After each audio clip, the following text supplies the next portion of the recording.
Hernando de Soto además es un decidido reformista y quizá es esta pandemia lo que más ha dejado en evidencia es que las reformas que tanto discutimos, que tanto analizamos, son las que tanto postergamos y las que hoy nos pasan factura. Apreciado doctor de Soto, un gusto encontrarnos aquí y estamos listos para escucharlo. Le repito las mismas reglas de juego, tenemos 20 minutos para su exposición y tras la intervención de nuestros tres panelistas vamos a tener una rueda de preguntas y luego unas conclusiones. Doctor de Soto, lo escuchamos. Muchas gracias, don Raúl, por su invitación. A las autoridades, por supuesto, les agradezco habernos dado la oportunidad de decir algunas cuantas palabras en momentos que son tan importantes. He estado tomando notas ya, toda una página con relación a lo que dice mi amigo, el doctor Miguel Vega, que es sumamente importante porque estamos efectivamente en una época de gran cambio, donde quizás no se trate tanto de reactivar la economía como de reconstruirla. Digo eso porque antes de que venga la pandemia, ya las calles de Europa estaban llenas de personas que no estaban contentos con el status quo. Nuestros vecinos en Chile había millones de personas, tantas caminando sus bulevares y sus plazas como las había caminando por el Arco del Triunfo en París y en Bruselas, rebelándose contra un sistema injusto, cosa que no hay que olvidar que eso vino antes de la pandemia. Ya el Estado existente había parecido llegar a un punto de inflexión en el cual era necesario cambiar varias cosas, ¿no? Habían disturbios en Hong Kong y en todas partes del mundo y nadie sabía qué tenía que ver uno con el otro, pero la pandemia ha permitido de una cierta manera pausar y darse cuenta que hay cosas nuevas que son importantes tomar.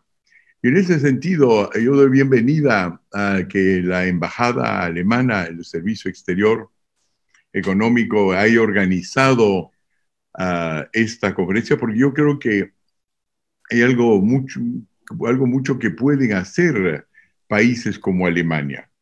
Y lo pueden hacer y nos ayudan en ese sentido, porque ellos al crear lo que es la Alemania moderna, han tenido que pasar por muchas de las situaciones que Miguel ha descrito, ¿no? No siempre todo fue en Alemania lo que es hoy, un país próspero, sin conflictos, que ha logrado organizarse tan bien para luchar contra la pandemia, un gobierno complejo y sin embargo bien articulado con distintos partidos políticos y sin embargo uno conectado con el otro, pero eso no salió así nomás.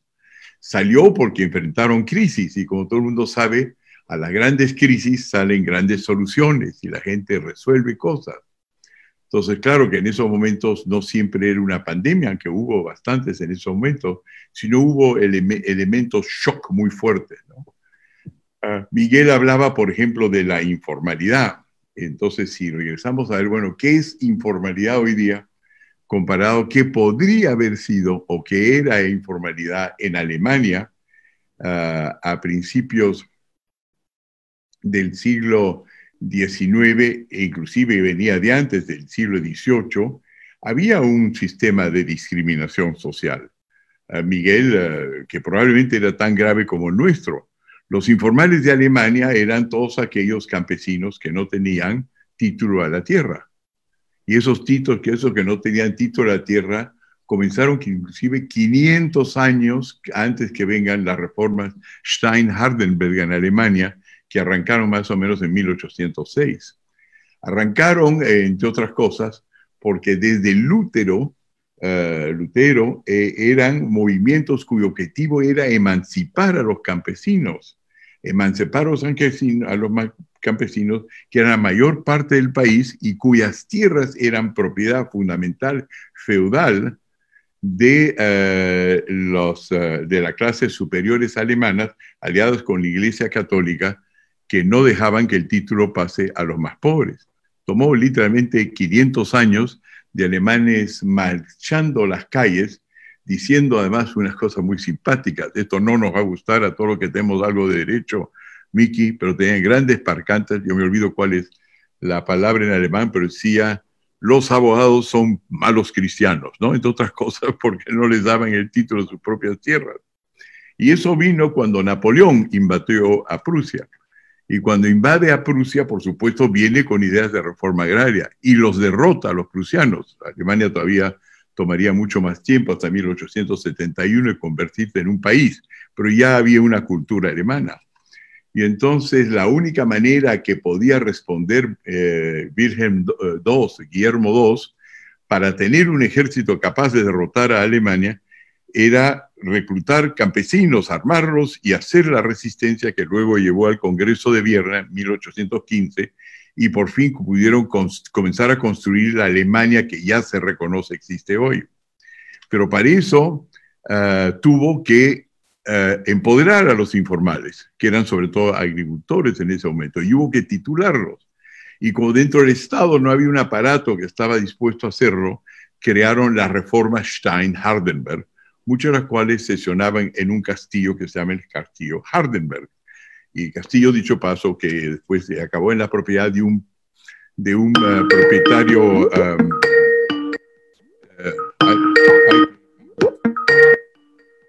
bueno, entonces tuvieron entonces que ir y titular a través de la reforma Stein-Hardenberg, crear el Grundbuch, y les tomó 100 años empoderar a los alemanes pobres para integrar ese 70% al 30%, o si no, ¿de qué manera hubiesen podido crear una Alemania moderna? Entonces, lo interesante de Alemania en ese sentido es que todas las medidas que fueron necesarias para darle empresa, darle no solamente titularidad a la tierra, sino permitir la creación de corporaciones alemanas abiertas a cualquier participación popular, sobre la base de un inventario del fragmentado sistema feudal, fue recogido por las reformas Stein-Hardenberg, fue luego redactado y puesto en 12 volúmenes en la Universidad de Frankfurt, que están hasta ahora en alemán, que nadie rescata, que nosotros latinos no podemos leer, pero donde se ve claramente cómo ellos pasan de un estado similar al nuestro, andino, donde hay una ley distinta para la Amazonía de la ley que hay para la sierra, que cada comunidad tiene sus propios ámbitos, y de una serie de antropólogos viene a decirnos, hay que respetar la individualidad de cada distinto lugar en el Perú, con lo cual pues no nos dan lo crucial para tener una comunidad económica europea, un mercado grande, un mercado de especialización, porque no se puede pues estar como en Alemania estuvo en un momento, creo que en Alemania era que un ingeniero Merkel dijo, ¿cómo vamos a poder crear una Alemania grande si hay 36 tipos de enchufe para hacer electricidad, 13 tipos de voltaje, y por otro lado hay creo que 7 tipos de soquetes, ¿no? Entonces dijo, un soquete, un enchufe, un voltaje, una nación. Entonces aquí estamos nosotros del Perú haciéndole el servicio a los restaurantes que venden de distintas partes del Perú, separándolos, y no podemos crear en nuestro país los estándares necesarios de la revolución industrial, que consiste en tener números, medidas, estándares que respetan, por supuesto, con situaciones únicas y respetan las culturas locales, pero permiten que todo se diga en un mismo idioma. Y nosotros aquí seguimos preservando idiomas antiguos, aymaras, quechuas, y hablando español, a diferencia de los colombianos que están enseñando inglés a todo el mundo, que nos enseñan por lo menos alemán. Entonces, primera cosa que yo creo que es importante es, Alemania es un país de derecho romano, pero es un país de derecho romano modernizado, adaptado a la industria, a las cosas que tú has hablado, Miguel, y lo hizo y le tomó 100 y pico años, porque no fue fácil. Si bien lograron combatir a Napoleón, ganarlo y ya encarcelarlo bien antes del Congreso de Viena en 1815, tuvieron varios fracasos, inclusive la República de Weimar, antes que realmente lograran adaptar a una democracia que era anglosajona a las condiciones del derecho romano. Y ahí hay un derecho romano que sirve. Y ese es un derecho romano que nosotros deberíamos conocer más y más, porque ha sido un derecho romano, es el más avanzado de todos, igualmente como aquel de los suizos. Nos encontramos también en otro lugar donde Alemania podría ilustrarnos muy bien qué es lo que se requiere para un gran cambio. ¿Cómo se hace cuando algo está verdaderamente mal, como es el caso del Perú? ¿Cómo es posible que sabemos que hay una pandemia, no logramos pasar bonificaciones, no logramos ubicar a nuestra gente, y hay que tirar abajo una serie de normas que no funcionan? El Perú produce la friolera de 106 normas cada día. 106. 106. 106 normas cada día. Eso quiere decir aproximadamente, a ver, déjenme ver, 8 horas laborables, que durante tu discurso, Miki, el gobierno peruano ya dispuso 25 normas. ¡Pump! Nadie las va a saber, nadie las va a poder colar, nadie sabe qué hacer. Cuando vino la pandemia ya produjeron 900 normas. Tú me dirás, pues unas son del Ejecutivo, otras son del Legislativo, no importa. Cuando te meten en prisión preventiva en este país a la cárcel, puede ser por Ejecutivo, Legislativo o Jurídico, está lo mismo, te meten a la cárcel. Entonces la norma desde el punto de vista popular es la misma. No se puede tener un país que entonces esté normando y que pueda de una manera organizarse. Si consideramos que 106 normas laborables al día es equivalente a 30.000 al año, y desde las reformas estructurales que comenzaron en los años 90 y nos convirtieron, según nuestra Constitución, en una economía social de mercado, prestándonos la frase que viene de Alemania, ¿no? Y que viene en gran parte del ordoliberalismo, no tenemos la menor idea de lo que es una economía social de mercado. Una economía social de mercado, todo el mundo cree que es una cuestión de hacer una economía para los ricos, y le ponemos la palabra social, y entonces con eso nos hemos tirado un poquito a la izquierda, y con eso ya somos socialdemócratas, somos más sensibles a la gente. La economía social de mercado es una cosa bien distinta, es una economía no neoliberal, es una economía en la cual se calcula que si bien el mercado es la mejor manera de armonizar, hay momentos en los cuales grupos de poder se forman de manera tan fuerte que pueden despojar al resto de la gente, y por eso se necesita un Estado fuerte para luchar contra los monopolios, los oligopolios, los mercados negros, los mercados privilegiados. Y en ese sentido, siendo derecho romano, yo creo que pueden decirnos mucho los alemanes, y por eso yo doy bienvenida a cualquier relación que exista con Alemania. Por otro lado, lo que tú dices también, Miki, cuando hablas de una economía informal, esto debería ser una preocupación para todos los países del mundo.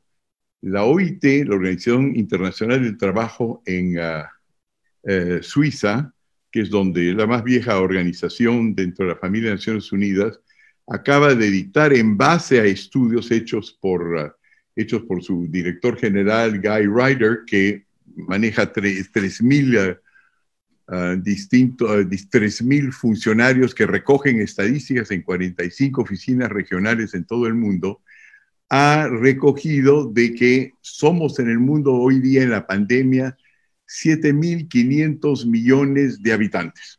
Somos los que vamos a poder ser afligidos, desde niños hasta ancianos. Y de estos, 3.300 millones son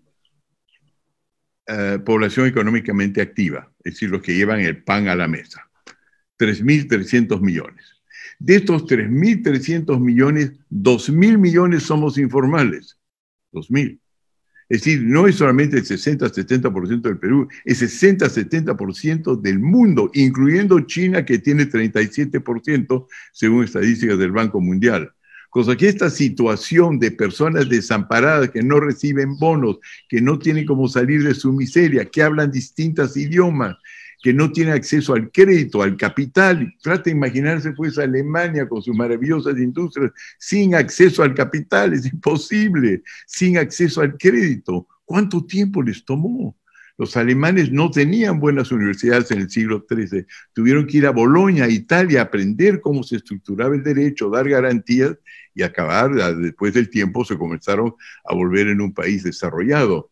Entonces, lo interesante de toda esta evolución, donde hay pueblos aislados con niveles bajísimos de prosperidad, como los que tenemos en el mundo andino, los tenían también en Alemania. Y por eso es que inclusive Marx pensaba que la primera revolución bolchevique, la primera revolución comunista, no iba a ocurrir en Rusia, sino en Alemania por sus instituciones injustas. Entonces, lo interesante de los alemanes es cómo se dan cuenta que lo más importante de todo esto es cómo nos organizamos como Estado. ¿Qué puede hacer la sociedad civil y el Estado para lograr prevenir injusticias y dar eficiencia? Y entonces tienen, como dije anteriormente, obviamente fracasos. La República de Weimar fue un fracaso, ¿no es cierto? Sin lugar a dudas, la Alemania nazi fue otro gran fracaso. Pero ya cuando viene Erhard, ¿no es cierto? Cuando viene Konrad Adenauer y se preparan y crean una economía social de mercado, entra toda una filosofía de la cual nosotros conocemos muy poco en el Perú y deberíamos conocer bastante más. Y con ellos ya crean una Alemania que hoy día pues es la admiración de toda Europa, es uno de los países que mejor se ha organizado frente a 40 problemas, el resurgimiento del armamentismo ruso, la pandemia, las grandes migraciones turcas, un país que está realmente organizado y con base al mismo derecho que tenemos nosotros. Entonces ahí vale la pena que ellos también nos ayuden a por lo menos examinar sus libros. Hay tantas cosas en Alemania que en el fondo fotografían qué es lo que se hicieron en cada caso. No se olvide que los alemanes son uno de los pueblos más documentados del mundo. Tú conoces, Miguel y Raúl, la viejo chiste sobre los alemanes, ¿no? Salen un americano, un francés y un alemán a estudiar los elefantes porque los invitan a verlos en África del Sur. Después de un año fomentado por Mandela, todos tienen la misma cantidad de información, regresan los americanos a los Estados Unidos y a los 6 meses sale un libro que dice All About Elephants, todo lo que usted quiere saber sobre los elefantes, y ese libro lo venden en todos los aeropuertos, ¿ya? Después viene un libro francés, más o menos a los 2 años, que se llama L'amour chez les éléphants, el amor en la casa de los elefantes. Y a los más o menos 9 años salen 10 volúmenes en Alemania que dicen pequeña introducción a la vida de los elefantes. Entonces los alemanes tienen la transición escrita, historiográfica, de cómo se convirtieron en un país feudal, que era relativamente pobre, gente como nosotros los latinos, nulli latin, noi li latini, nosotros, Alemania era nuestra colonia, de ahí sacaban minerales los romanos y de ahí los traían los alemanes como esclavos para que se vayan a 30 metros más abajo.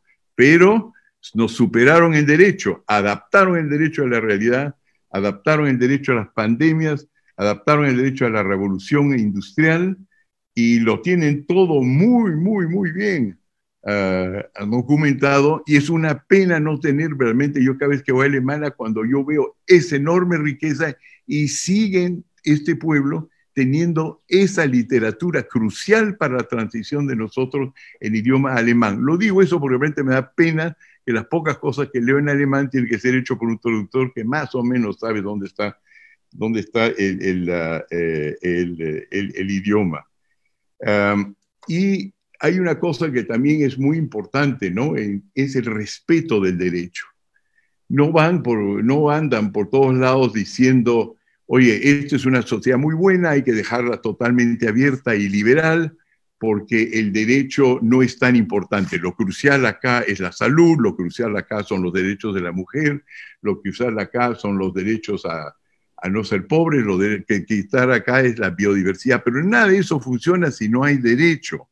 Entonces hay que también tener mucho más de la información alemana referida a Immanuel Kant, que tiene un magnífico ensayo que dice, hasta en una sociedad de ángeles se necesita derecho. Ni Los Ángeles ni el cielo se podría organizar sin derecho. ¿Qué hace Lucifer afuera si es que no ha marginado el propio derecho alemán? Entonces hay todo un concepto de por qué la informalidad no es tolerable. ¿Por qué son víctimas también? No es que ellos fueron la causa de todo, sino por qué no es tolerable. Hay un miedo en el Perú a decir una cosa que es absolutamente indispensable. Es un derecho de lo más elegante sobre papel y de lo más ineficaz en la actividad. Somos el último país del mundo porque tenemos un derecho que no nos ha permitido hacer las cosas que tú has dicho que es tan importante. El futuro es nuestro.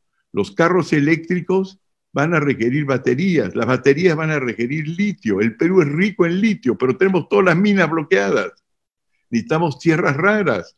Las tierras raras están ya compuestas en estas pantallas que tenemos, por supuesto, pero no las liberamos, están todas ocupadas, o por informales, o por funcionarios públicos, o por la oligarquía de la sociedad de la economía, ¿cómo es? Energía, minas, energía y minas, que han bloqueado ellos a los mismos informales. Nos estamos bloqueando el uno a los otros y el Estado no sabe no sabe desarmarlos. Cuando el presidente de la República lo llama a Conga porque Conga está bloqueado, él dice, pues, y dice, Conga va, es decir, hay que desbloquearlo, y salen 40, 50, 100 patas con ponchos a decir, no va Conga, y el presidente Humala regresa a sus cuarteles y dice, oiga, esto no está en el corazón de la gente, entonces, ¿cómo no vamos a aplicar el derecho? Imagínate que Wilhelm II, frente a la invasión de Napoleón, hubiese dicho, oye, ¿qué vamos a hacer? El carbón no está en la voluntad de los alemanes, no habría pues Alemania, ¿no? Es decir, no hay soberanía, hemos perdido la idea de cómo se hace una nación-estado. Y no hay nada como tener un país como Alemania con tantos fracasos al principio y tantos éxitos al final para saber qué es lo que pasaba. Estimado doctor de Soto, disculpe que lo corte. Llego a mi fin, ¿de acuerdo? Exacto. Como usted diga, Raúl, ¿me da 30 segundos para cerrar con algo de elegancia? Le doy un minuto y no 30 segundos. ¿Cómo sería posible esto? Ya agradezco muchísimo. Entonces, pienso pues en tantas personas que han escrito, inclusive a partir de disciplinas como la biología, Uxel, que habla de la noción alemana de Umwelt, ¿no? Cómo crea uno un mundo nacional que sea coherente, aprovechando la enorme crisis que tenemos ahora y la posibilidad de ordenar y hacer las cosas, porque en el momento que uno ordena las cosas y uno las puede hacer fáciles de entender, las reformas ocurren.